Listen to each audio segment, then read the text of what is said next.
Good afternoon, everyone, and welcome to Stock Market Today. It's Coram and Ed Carson here with a breakdown of the action in today's session, where we saw stocks rally amid easing banking fears.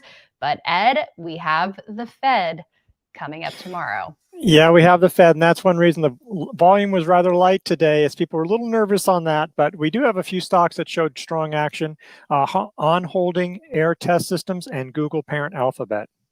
Yes, that we do. We'll get to those stocks, but first let's take a look at the major indexes today. The NASDAQ up 1.6%. We had the S&P 500 up 1.3%. Lagging a bit was the Dow up 1%, but outperforming today amid those easing banking fears was the Russell 2000 up some 2% today. So outperformance there for the small caps. So Ed, if we were just looking at technicals alone here for the NASDAQ, this chart is looking pretty bullish, but then when you overlay the macro picture and the fact that we could very well see heightened volatility tomorrow, like we do often alongside Fed meetings and announcements and Powell's, splicing and dicing of what he says, there's definitely risks out there. Yeah, a lot of risks out there.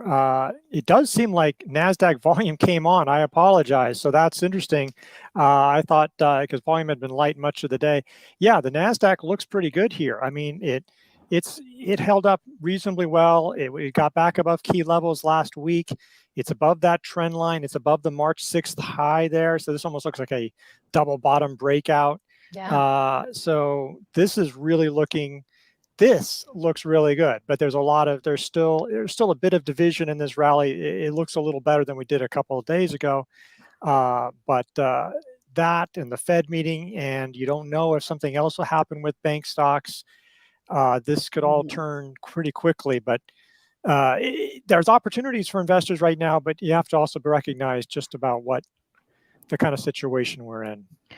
Right, because if you're looking at the action here and in leading stocks, maybe it makes sense to have some exposure, but you have to know your risks. Like you often say, Ed, if you're quick to get in, you also have to be sure to be quick to get out if things deteriorate quickly.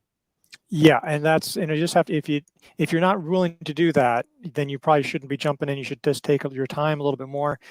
If we get, a really strong move after the Fed and really the bank crisis fades, there'll be plenty of time to be gradually boosting up your exposure if we have a real uptrend here. So you don't all have to make up for 2022 all in one day. If there's a good rally, there'll be opportunities along the way. A great reminder there. And like you said, there is some division in the current landscape with what we're seeing in the NASDAQ. It's a different picture elsewhere, but we are seeing improvement. Here's the S&P 500 closing the day right above the round number at 4,000. And so it's also getting close to the 50-day line. For starters, back above the 200-day line and the 21-day line as of today.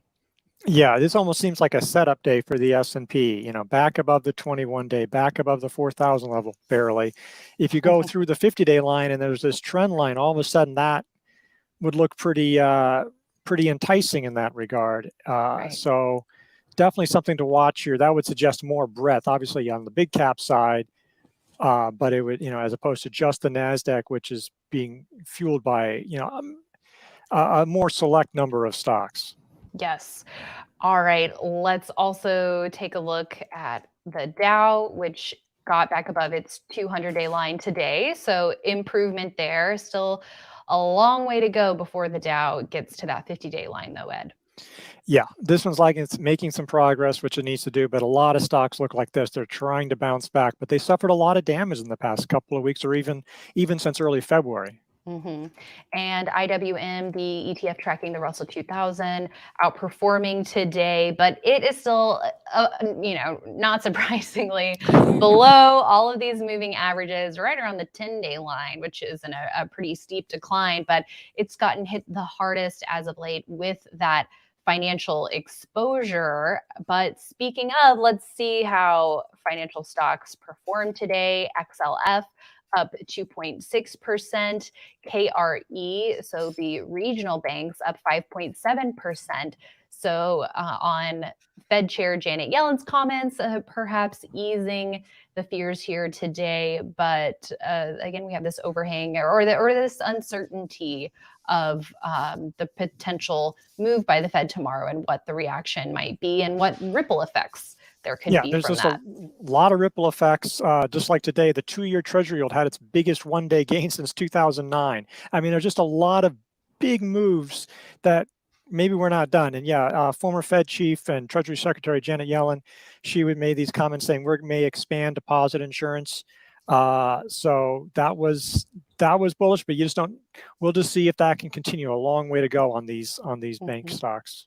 Did I say Fed chief? I meant Treasury Secretary if I did. Well, she was Fed chief. At any rate, that's what I meant. All right, let's now take a look at some of the techier areas in the market. We've been focused on chip stocks lately. So here's SMH, the chip sector ETF, up 0.3% today, intraday, hitting a high above where it was in early February, continuing to make progress there. IGV, a nice day here for the tech software ETF, up 1.8%, also clearing a trend line along with the NASDAQ Composite Ed. And then we haven't looked at the 10-year Treasury yield. You mentioned the 2-year yield. Here's the 10-year yield, 0TNX, bouncing from some of its lowest levels as of late. What is your expectation for what we might see come tomorrow? Boy, a lot of things. I mean, it looks like we're going to get a Fed rate hike. I mean, it's sort of weird. All this has been happening this past week or so without the Fed really talking because they're in a quiet period. So we haven't gotten any guidance from them. It looks like markets are expecting a quarter rate hike, and maybe they'll signal that they'll do more, in May. But it's the market could do a lot of different things. I'll be honest. Sometimes I can try to, I'm usually wrong anyway. And this time I don't even want to try to guess, I'll be honest. Well, I think you bring up a good point. We can't predict. We can only just do our best to react with information that the market presents us with. So we will be sure to do that come tomorrow. And to kick off the trading day, we'll be accompanied by Mark Minervini. So I'll be interested to see how he is positioned heading into the Fed announcement Wednesday afternoon. So he'll be joining us tomorrow morning on IBD Live. So that'll be great. All right, now let's take a look at some interesting names from the session. We've got ON holding, ticker ON, racing ahead, an earnings gap out of a bottoming base on the quarterly report. Massive volume here today. That spike definitely stands out on the chart here, and some pretty outstanding numbers here. A ramp up in top line growth. We've got profitability now. Looking on the weekly chart, so it was on the just dollar amount, the weakest bottom line number, but we're starting to see that improved profitability here for ON, which is great. And the weekly chart also shows a compelling picture from a price performance perspective, Ed. Yeah, huge price and volume gains, as you say, like really strong results, and they guided pretty strongly as well. Yeah, we've been watching this one, and it sort of flirted with buy signals. And so, it would have been tough to hold this heading into earnings. Some people did, some people didn't. And Leaderboard had this as an earning options play. That's probably the way to go with something like this because, this was a huge gain, but it, could have been a disaster. It could have fallen 20%, that you just don't know. So it gapped up and it closed pretty strong. I mean, it definitely in the high end of that range. So nice action today. It's great to see if it can hold. And if you didn't buy it today, well, maybe you wait to see how it acts. And, like if it consolidates for several days, holds above the bottom of that, either just for a few days or waits to see if it forges a new base. Because, if this is having a growth track, more profitable, it'll offer other opportunities ahead. Yes. One to watch. Let's also take a look at AEHR. A big move today for this stock, up 15%, clearing a trend line entry as it bounces off of these converging moving averages here with the 50-day, 21-day, and 10-day all stacked there. And some above average volume here as well, Ed, and AEHR announcing a big order this morning. So that fueling today's gains. Yeah, and what was impressive, you didn't necessarily know, and that's one of the tricky things, is that there were a lot of chip stocks that had nice moves, maybe not as strong as this the morning, but this one just kept on building momentum and the volume stayed strong, whereas a lot of others, they paired their gains. The gains were coming on light volume. Some of them reversed lower. I mean, most of those chip stocks look fine, but they just did not make that big move. This one just kept on building on strength. Even though it's just below a buy point, I mean, it does have a base. It feels extended at this point. Right. It seems like, and this has a tendency to have big moves up, but then also big moves down. So buying a breakout seems perilous given how it's tended to come back at some point, so we'll see if that does it, but this has definitely been a big mover, very volatile, with really strong action on a day when a lot of other chip names are just okay. Yeah, and we're going to have earnings coming up in a little over a week. So perhaps that could be an additional catalyst for the stock. But it seems like for traders who didn't get in when this first became actionable early on in the session to get some sort of cushion, I guess we'll have to see where it goes from here, because if it has continued strength tomorrow, then it's just going to look even more extended. Yeah, so. I mean, it's just this is why when you have this market so tricky, it's like there's a big risk reward situation going on. Well said. And last but not least, let's check in on mega cap tech stock Google, parent Alphabet, with the stock up 3.7% today to retake the 200-day line. We've seen some above average volume coming into the stock as of late, and it now has a base that is showing up on the weekly chart.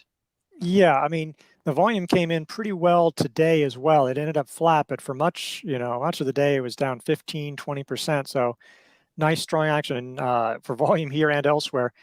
I suppose you could have treated today's move above the 200-day line as sort of an early entry or as an entry as a long-term leader. Right. Today, they released their chatbot Bard for testing in the US and the UK.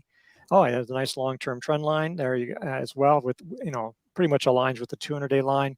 So there's something you could do there. Obviously, AI, there's a lot of focus. NVIDIA had a big AI day, and they announced partnerships with all sorts of people, including Google. And so this is one that's coming on. This is one reason why the NASDAQ has been moving higher, because you had names like Google and Microsoft and Apple and Tesla have been making big moves over the past week and a half or so. All right. Thanks for breaking that down, Ed. And thanks everyone for tuning in. We'll be back with more tomorrow morning on IBD Live. So you'll get the latest on current market conditions, portfolio management strategies, and stocks on our radar, as well as Mark Minervini's on a potentially important day for this market rally attempt. So that is it for today, everyone. We will see you in the morning on IBD Live, investors.com/IBD Live. And then we'll see you back here tomorrow after the close.